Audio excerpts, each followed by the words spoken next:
Magandang hapon mga kabay, 39147. Repair ko mga kabay, makita yan.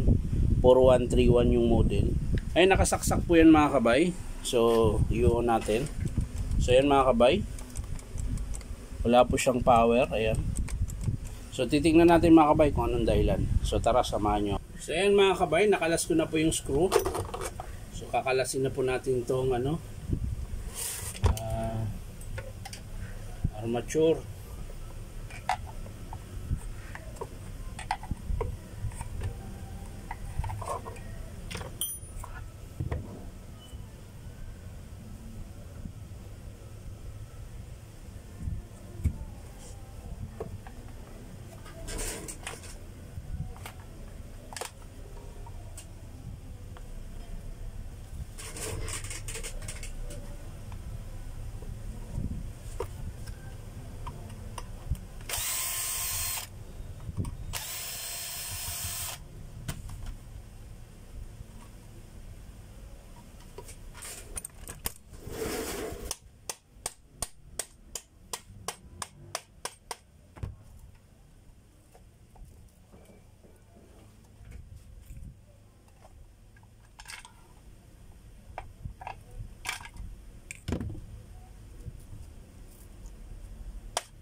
So yan mga kabay, titingnan natin kung saan yung putol. Yun mga kabay, anong putol. Yan. Yan. So idudugtong natin yan mga kabay. Tingnan natin kung gagana pa.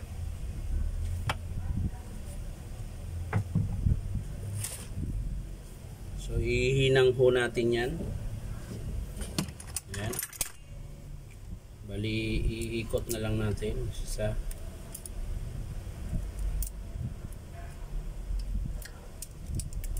yan.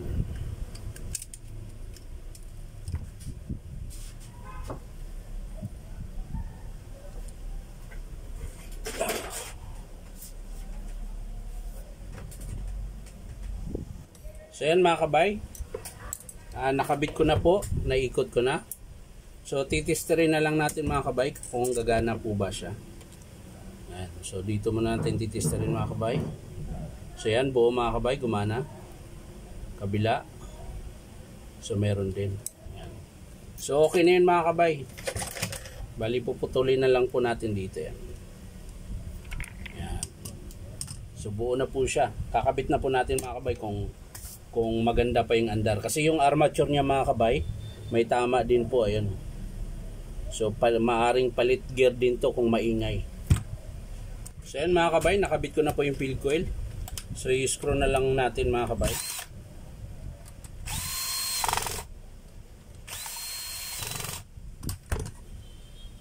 So, yan, okay na. Kakabit na lang natin yung baffle. Ayan.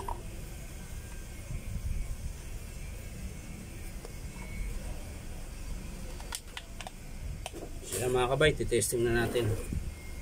So ito mga kabay, palitin na rin talaga to, pero titesting lang natin kung maganda pa yung tunog. Kasi dapat ito mga kabay, pag hinugot mo kasama yung bearing. Eto, pag hinugot mo, naiiwan na yung bearing. So ibig sabihin, manipis na po itong shafting.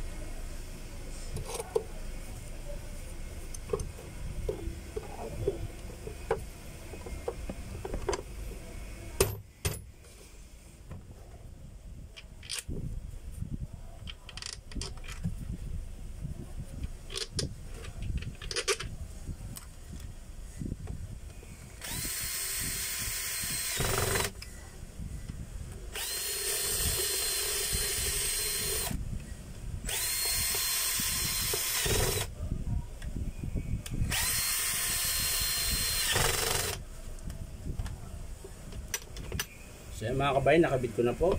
Kakabit na po natin yung carbon nya para matesting na natin kung okay pa ba o hindi na.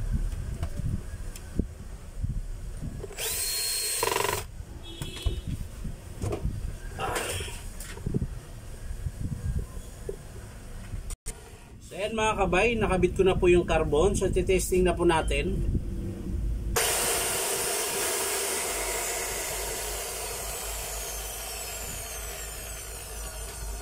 So ayan, maganda pa po naman yung andar. So yun lang, wawiring na lang natin mga kabay. Hindi natin palitan muna yung armature. Saka na lang tayo magpalit kapag naputol siya ulit. Ayan. So halimbawa pag naputol ito mga kabay, ang i-estimate natin dito ay armature, gear, tsaka carbon brass. Sa ngayon, wiring lang muna. So yan lang po mga kabay. Maraming salamat. Bye bye.